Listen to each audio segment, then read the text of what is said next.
Hey guys, welcome to another episode of Patting the Shelf. I haven't made one of these in quite a while, mainly because I haven't got a lot of review copies over the summer and I haven't had a job to spend money with. So I've got a job, the summer's nearly over, I've gotten a couple games, so I want to show you a few that I picked up and discuss a little bit. I'd love to hear your thoughts on it. So the first one is BlazBlue Continuum Shift 2 for the PSP.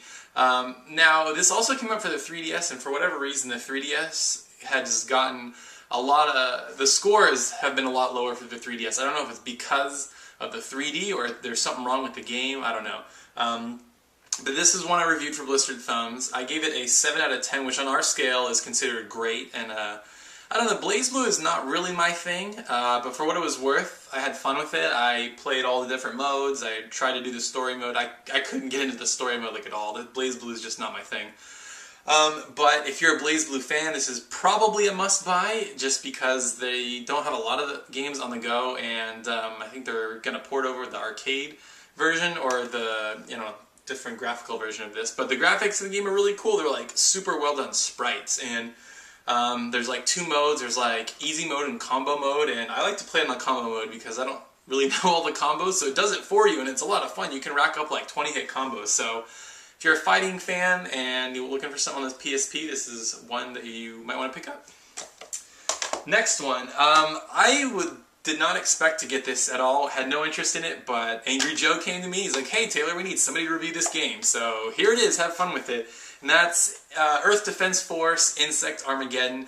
And I didn't think I was going to like this, but actually me and a buddy played the whole campaign on co-op, and it was actually a lot of fun. Now, for those of you who don't know, this is like a budget title. It's not $60, it's only $40. And it's pretty thin as far as content goes. It's got two modes basically, well, three.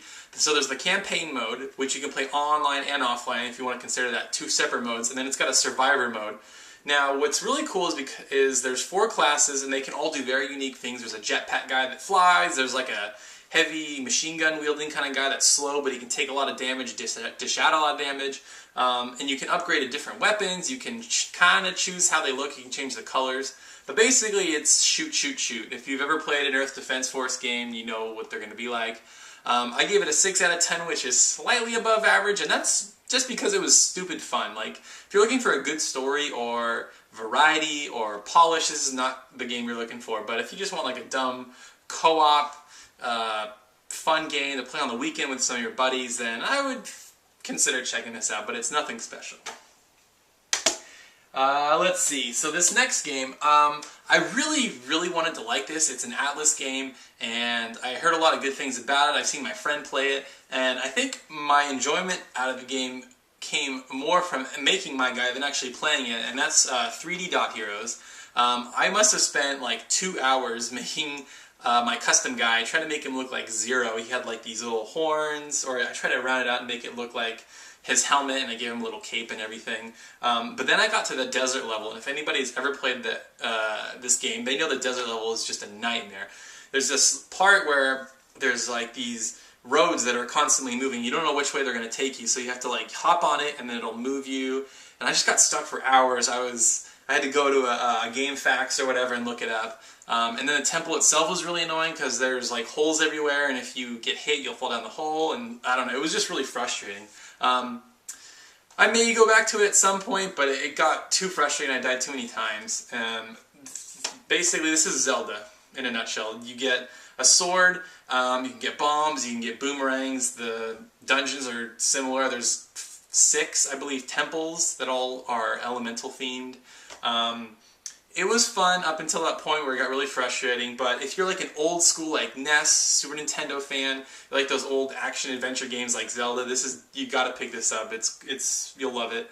The boss battles are pretty fun. I love the music. I love the graphics. I love what they did with it. I just really couldn't get into it. It's too frustrating for me. Now this next game is another game by Atlas that I have been looking forward to for a long time, and I enjoyed the heck out of that, and that's Catherine. Oh boy.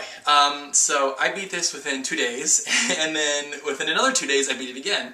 So far I've beaten the game twice, put in like 20-something hours, I want to say 22 hours, and I've had an absolute blast. This is probably my game of the year so far. It's been such an incredible game. So basically, I'm sure you've heard about it. This game's getting a ton of buzz. It's a mix between like a date sim, slight horror themes. It's not really a horror game. A little bit of RPG themes, but heavy puzzle. A lot of the gameplay is puzzle. So basically there's like two parts to the game. There's the day part where the story will play out. You'll hear a lot of the story. You can make choices that affect how the story plays out. There's a bar part that you go to at the end of the day. You can talk to the different patrons there and you'll hear their story, and that kind of affects who lives or dies in the story.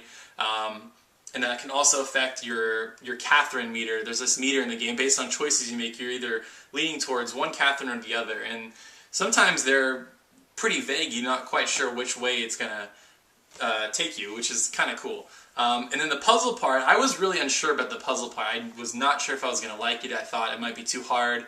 They were saying that the Japanese version got patched because that was too hard, so I was really intimidated by that. But it was actually a lot of fun. Once you get used to how the puzzle works, it's so much fun. You're not going to find another game like this. Bought it at launch. It's done super well. Best-selling game at launch for Atlas by far. Blistered Thumbs, we gave it a 9 out of 10. We met the head of PR for Atlas North America at E3, Arm Jabari, was a really cool guy. I just love the heck out of this game. I'd love to know what you guys think, because some people are really not liking the puzzle part, and a lot of people thought it would be more of an RPG like the Persona series. Or maybe they just like the puzzle part. I don't know. I'd love to hear your thoughts. And speaking of this, from stuff I've been hearing at E3 and different other people that I know in the industry that I've met through Blistered Thumbs and these different events, I've heard that the whole purpose behind Catherine, outside of course of making money, was to test the graphics engine for Persona 5. And from what I've been hearing, it's supposed to debut at Tokyo Game Show this year, which is at the end of September. So if Catherine is any indication of how Persona 5 is going to look, it's going to be beautiful. And I can't wait for Persona 5, because Persona 4 is my favorite game of all time. And I can't wait to see how it looks like on a next-gen console. So Catherine, loved it.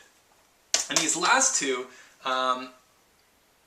I hadn't really heard about these games. I heard about the character, but I hadn't really heard about the games themselves. So what I've been trying to do is pad out my PlayStation 2 library. As you can see, there's a lot of room to add here. So I was looking online. I'm like, okay, what are some really cool, unique games that aren't RPGs? 'Cause I play a lot of RPGs and they're time-consuming. So I'm like, let's look for some cool action games or just something that's different. And so I came across these two games. There's more, but I got these two for now. And that's Beautiful Joe 1 and Beautiful Joe 2. Now, I hadn't heard about the character of Beautiful Joe until Marvel vs. Capcom 3, to be totally honest. I'd never even heard of this game. But I was browsing like best PS2 games, like top rated on Metacritic, and I came across this. I'm like, oh yeah, Beautiful Joe. I forgot about that. And I was looking at gameplay footage and looking up reviews, and the graphic style looks really cool. It's kind of like a side-scrolling action game. I haven't played it yet, but these were super cheap. I think I got both of these for like $18 or something like that with shipping. Like, it was a steal. I'm like, hell yeah, what the heck, why not? So would love to know what you guys think of these games, if they're any good. I know like I said, he's a character in Marvel vs. Capcom 3, and he's a cheap son of a bitch.